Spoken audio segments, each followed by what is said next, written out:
terrorism yung paglalahad mo ng iyong saloobin. Wala naman pong sinasabing terrorism 'yun, mga kababayan ko.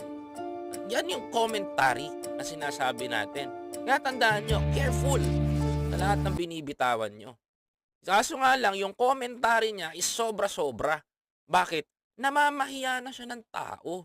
Yun ang pangit do'n at one of the big reason kung bakit ito nawaran, tandaan niyo mga kababayan ko, nandamay ng inosenteng bata. Okey, mga kababayan ko? Yan ang pinakamahirap do'n. Hinahanap ko yung comment ni Ma'am Blanca Maganda, eh. Ang ganda nung sinabi ni Ma'am Blanca dito, mga kababayan ko. To be honest, pinabasa ko lang po yung inyong mga komento. Sabi dito, sabi ni Blanca Maganda, mga kababayan ko, talaga ba maganda 'to?